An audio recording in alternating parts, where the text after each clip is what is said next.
हिसार के सीसवाला गांव के स्कूल को अपग्रेड कराने की मांग को लेकर गांव वालों और लड़कियों का आंदोलन जारी है।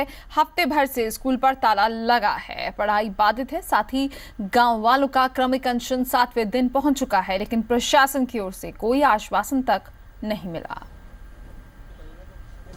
हिसार के सिसवाला गांव के लोग स्कूल को अपग्रेड करने की मांग को लेकर मंगलवार को मुख्य संसदीय सचिव डॉक्टर कमल गुप्ता से मिलने पहुंचे।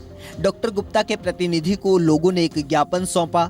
ज्ञापन में उन छात्राओं का जिक्र है जो 10वीं पास हैं और 11वीं में दाखिला लेकर आगे की पढ़ाई करना चाहती हैं। पहले हम कमल गुप्ता जी के पास आए थे, उन्होंने हमसे कागज मांगे थे, भाई आप सर्वे करके बताओ कितनी लड़कियां एडमिशन लेने वाली है और कितनी बहुएं हैं। तो हमने अपना सर्वे किया जिसमें 65 तो बहुएं है और 135 लड़कियां निकली है।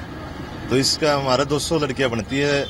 डीसी अपने सर्वे पे भी आधार पे अगर एडमिशन करना चाहते हो तो कर सकते हैं। गांव वालों का दावा है कि स्कूल अपग्रेडेशन की सभी कंडीशन पूरी करता है। डीसी ने भी गांव वालों को आश्वासन दिया है कि इसका सहानुभूतिपूर्ण हल निकाला जाएगा। तो हमने उनको पीओ को दिया है स्टेटमेंट, तो जब तक हमारी मांगे नहीं मांगे हमारा धरना जारी रहेगा। और सरकार ये स्कीम चला रही है कि बेटी बचाओ बेटी पढ़ाओ, तो हमारे पास स्कूल ही नहीं है तो हम पढ़ाएंगे कहाँ से। सहानुभूतिपूर्वक उस पर विचार कर रहे हैं, लोगों से बातचीत कर रहे हैं और कोई रास्ता निकालने का प्रयास कर रहे हैं, या तो ट्रांसपोर्टेशन की फैसिलिटी का अरेंजमेंट हो जाए। तो उसके संबंध में भी हमने उनसे बात की है, पर उसमें मान नहीं रहे हैं वो।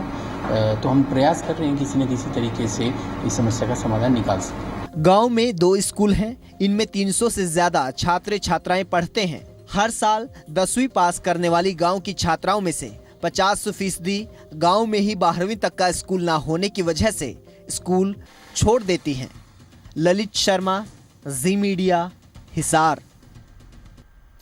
और चलिए अब आपको हरियाणा के एक ऐसे गांव में लेकर चलते हैं जहां के लोगों ने शानदार मिसाल पेश की है। यहां लड़कों के मुकाबले लड़कियों की संख्या काफी ज्यादा है और सबसे अच्छी बात यह है कि यहां शादी में दहेज नहीं दिया जाता।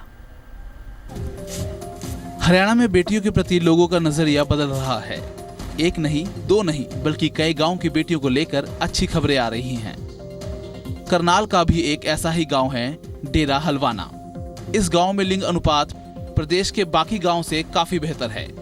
गांव की जनसंख्या 7000 और 1000 लड़कों के मुकाबले 1500 लड़कियां हैं। इस गांव की एक अच्छी बात यह भी है कि यहाँ लड़की की शादी के दौरान दहेज लेने और देने की कोई प्रथा नहीं है। दोनों परिवारों के राजी होने पर सिर्फ 21 रुपए का शगुन दिया जाता है। इसके अलावा कुछ रस्में और कुछ रीति रिवाज होते हैं जिन्हें निभाया जाता है। हालांकि गांव के लोग सरकार और प्रशासन से नाराज भी हैं, क्योंकि इन्हें सरकार की ओर से कोई मदद नहीं मिली है। सिंपल सी शादी, ऐसे ना कोई ज्यादा शोर शराबे वाली ना, ऐसे कोई यहाँ पैसे मतलब 1000 या 2000 के खर्चे पे हो जाती है। कभी भी एक लेन देन वाली या दहेज प्रथा बिल्कुल यहाँ समाप्त है। यहाँ पर लड़कियों को बहुत मान दिया जाता है। यहाँ भ्रूण हत्या कभी भी नहीं होती। गरीब गाँव होने की वजह से सरकार ने अभी तक कोई सुविधा भी नहीं दी है। इस गांव में बेटियों को पूरा सम्मान दिया जाता है। यहाँ बेटियों को अच्छी परवरिश मिलती है, उन्हें पढ़ाया जाता है, उन्हें आगे बढ़ाया जाता है और उनके सपनों को पूरा किया जाता है। इसमें जो है जी 1000 लड़के के पीछे इसमें 1600 लड़की हैं जी, क्योंकि इसका रिकॉर्ड सरकार के पास भी है।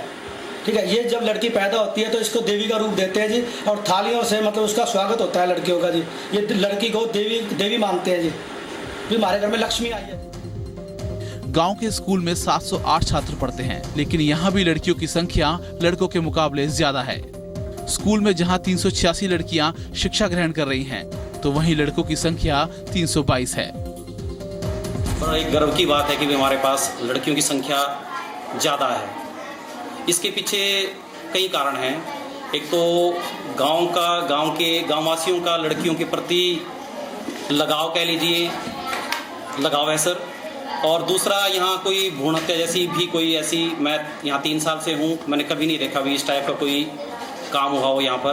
क्योंकि एक तो यहाँ पर लोगों को दहेज नहीं देनी पड़ती, बस उसमें 5 कपड़े सूट मतलब लड़की की तरफ से दिए जाते हैं और बस प्रसाद बांट दिया जाता है। ये गांव एक प्रेरणा है, एक उदाहरण है, एक मिसाल है उन लोगों के लिए जो बेटे की चाह में बेटियों को कोख में ही मार देते हैं। जो ये सोचते हैं कि बेटे ही वंश को आगे बढ़ा सकते हैं। ऐसी रूढ़िवाद सोच और ऐसी दकियानूसी मानसिकता पर इस गांव के लोगों ने जोरदार तमाचा मारा है। करमजीत सिंह विर्क, जी मीडिया, करनाल।